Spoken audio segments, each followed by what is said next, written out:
사도신경 하심으로 우리의 신앙을 하나님 앞에 고백합니다. 나는 전능하신 아버지 하나님, 전지의 창조주를 믿습니다.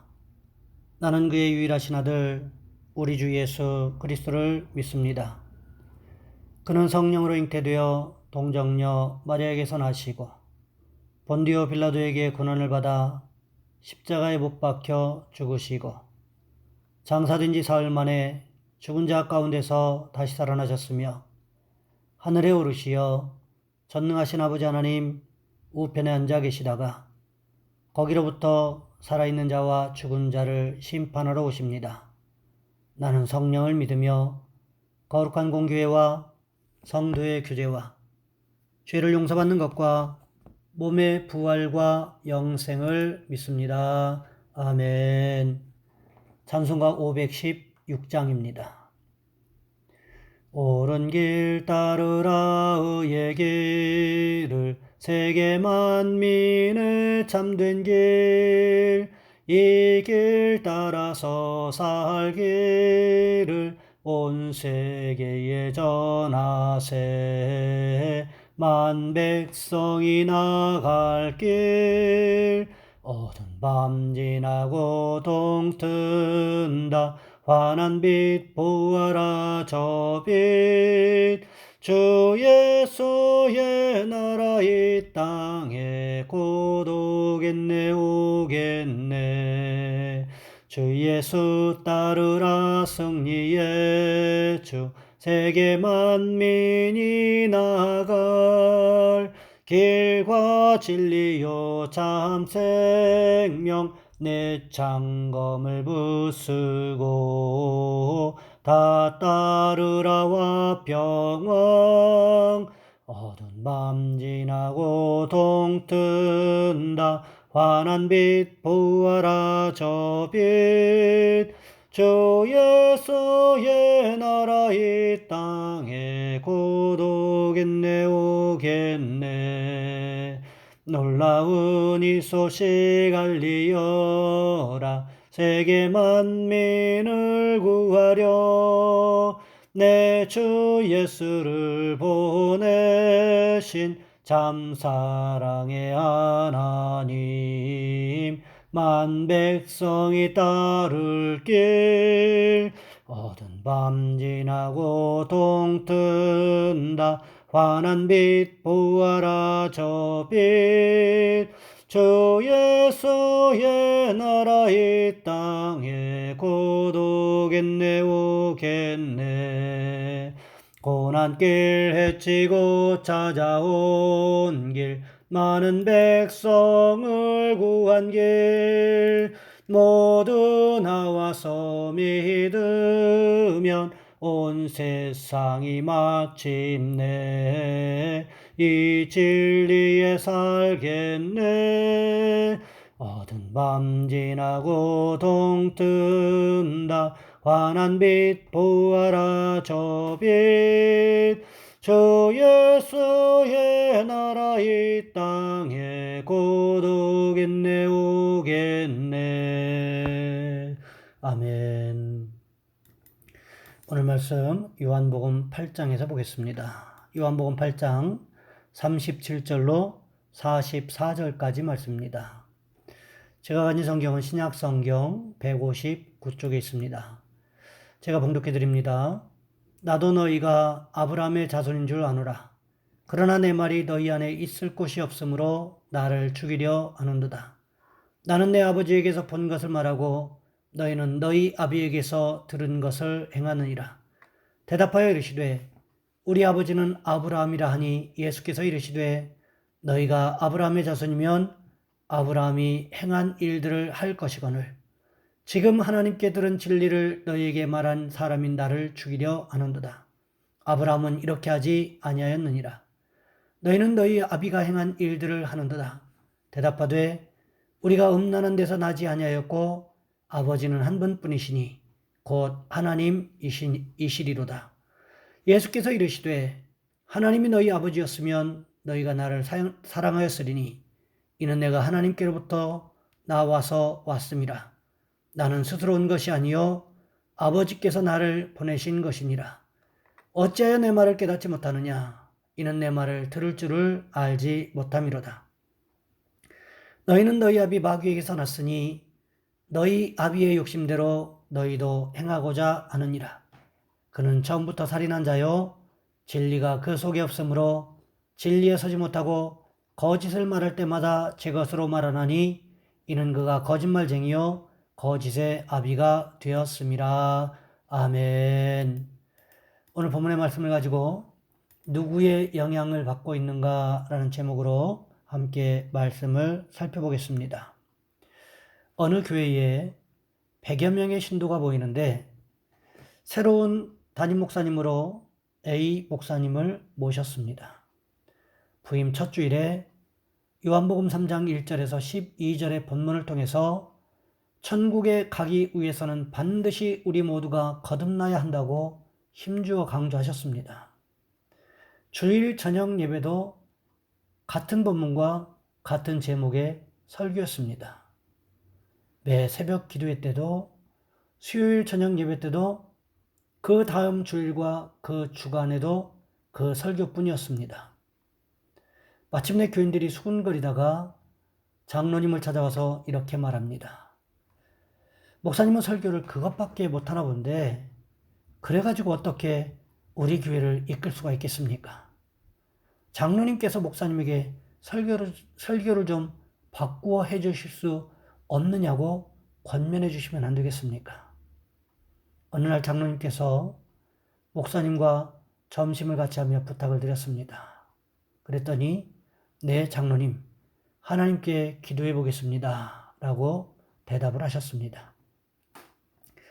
그렇게 대답하셨기 때문에 장로님께서 교인들에게 내가 말씀드렸으니 설교가 달라질 것이라고 했답니다. 다음 주일에는 모두가 기대 가운데 모였는데 그날도 목사님은 요한복음 3장 1절에서 12절의 말씀으로 거듭나야 한다는 설교였답니다. 예배를 마치기 바쁘게 교인들이 이구동성으로 불만이 터져나오더니 재직들이 모여서 안 되겠다며 목사님은 신학교 다니면서 배운 것이 그것밖에 없나 보다 하면서 한 주간 기회를 더 들여봐서 설교가 끝내 바뀌지 못하면 내어 쫓아버리자고 결의하고 목사님께서 통보했답니다. 그러나 마지막 주일에도 목사님은 똑같은 본문과 제목의 설교로 더욱 강변을 토로하였는데 바로 그때 여기저기서 흐느끼며 통곡하며 비로소 회개의 역사가 터져 나오기 시작했습니다. 불같은 성령의 역사로 완악했던 심령들이 깨어지고 녹아지며 모두가 성령 충만해서 목사님을 붙들고 용서를 빌며 목사님은 진짜 목사님이라고 우리가 완악하고 교만해서 건방지게 목사님을 내어 쫓으려 했다면서 목사님은 우리 영혼을 살리시고 천국으로 인도하실 분이라며 모두가 거듭나게 되었답니다. 당연히 다음 주부터 양육을 위한 설교로 다음에는 신앙 성숙과 봉사와 전도와 선교에 대한 설교로 차츰 발전했다고 합니다. 요한복음 3장 34절 말씀해 보시면 하나님의 보내신 하나님의 말씀을 하라니 이는 하나님이 성령을 한없이 주심이니라 하신 대로 목사님은 그 교회를 영적으로 살리기 위해 하나님께서 보내주시고 붙들어 쓰신 분이셨습니다. 여러분 우리도 이와 같아야 한다는 거지요. 오늘 본문에도 보시기 바랍니다. 예수님께서 무엇이라고 말씀하고 계십니까? 오늘 본문 38절 말씀해 보시면 이렇게 기록하고 있습니다. 나는 내 아버지에게서 본 것을 말하고. 이 말씀이 무엇을 의미하는 것일까요? 영어 성경에 보시면 이 말씀을 이렇게 기록하고 있습니다. 나는 내 아버지와 함께 있을 때에 내가 보았던 것을 너희에게 말한다. 이것은 어느 것 하나 주님께서 자의적으로 주님 마음대로 이야기하신 것이 없음을 말씀하고 계시는 것입니다. 주님께서 임의로 자의로 이야기하신 것이 자기 마음대로 지어서 이야기하신 것이 없다라는 거지요. 여러분, 이럴 때는 이 말하고 저럴 때는 저렇게 말한 것이 아니라는 것입니다. 예수님께서는 오로지 말씀의 영향력 아래에서 하나님께서 자신을 통하여 하시고자 하시는 말씀이 무엇일까를 묵상하면서 말씀하고 계셨다는 사실을 유대인들에게 가르쳐주고 있는 것입니다.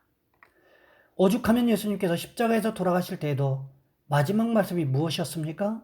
다 이루었다. 무엇을 다 이루었다는 말씀일까요? 하나님 아버지께서 예수님을 이 땅에 보내신 목적, 그 목적을 다 이루었다는 것입니다. 하나님의 말씀대로 하나님께서 계획하셨던 대로 십자가에서 죄인들을 위하여 대신 죽으심을 당하심으로 하나님의 말씀을 이루었고 하나님의 계획을 온전히 이루었다고 말씀하고 계시는 것입니다.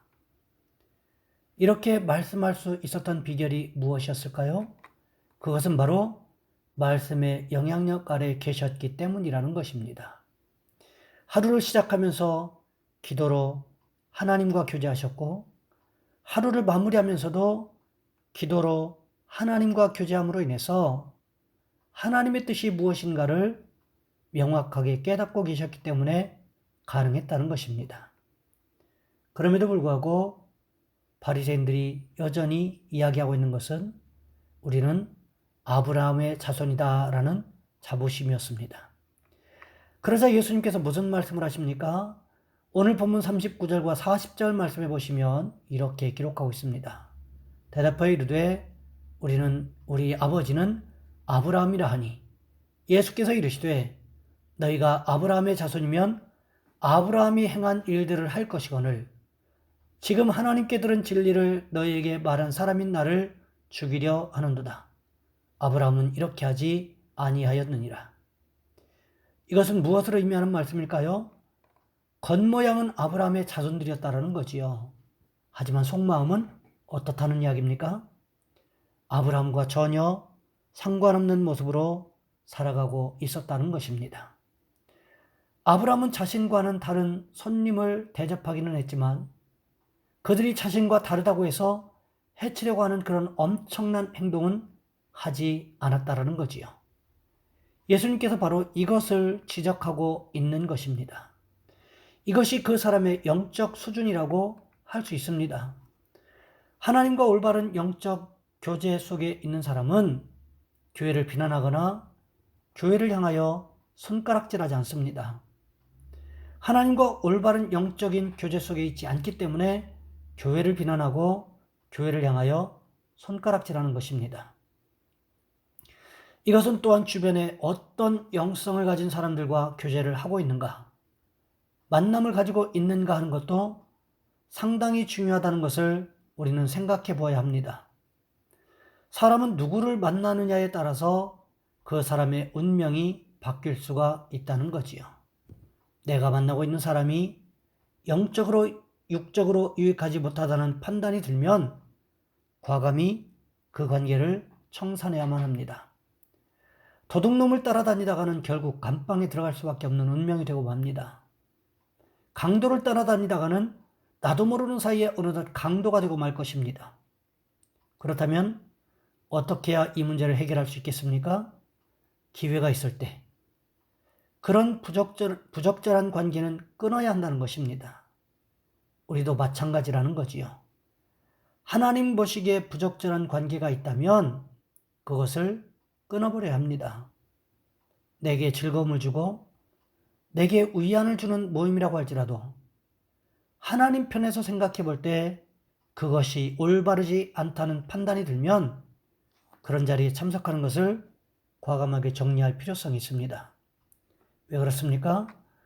나도 모르게 언젠가는 그 모임에 있는 사람들을 닮아갈 수가 있기 때문에 그렇습니다.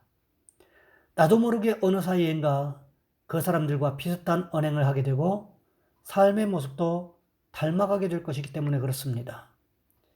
주님은 그러하기에 아브라함의 영향력을 받지 않은 너희는 아브라함의 자손이라고 말할 자격이 없다. 이렇게 말씀하고 계시는 것입니다. 아브라함의 영향력이 아니라 사단의 영향력 아래 있다고 말씀하시면서 그렇게 될 수밖에 없었던 이유는 사단과 교제하고 있었기 때문이라고 지적하고 계시는 것입니다. 여러분, 오늘 우리는 어떻습니까? 하나님의 사람들과 만나는 것이 즐겁고 하나님의 사람들과 교제하는 것이 즐겁습니까? 아니면 세상적인 관계 가운데서 만나는 것이 즐겁습니까? 바라기는 우리 모두가 올바른 하나님의 사람들과의 교제하는 가운데 올바른 영성을 소유하시는 축복이 있으시기를 주님의 이름으로 부탁을 드립니다. 이 시간 우리 한 목소리 함께 기도하겠습니다. 오늘 하루도 우리가 성령과 교제하는 하루가 되게 도와주옵소서. 예수 믿는 사람과 하나님을 기뻐하는 사람들과 교제하게 도와주옵소서. 또한 특별히 기도하옵기는 하나님 이 나라와 이 민족을 도와주시옵소서. 이 위기에서 속히 벗어날 수 있도록 주님 도와주옵소서. 이 시간 우리 주여 한번 간절히 부르신 후에 한 목소리 함께 기도합니다. 주여, 사랑의 하나님, 우리를 도와주시기를 원합니다.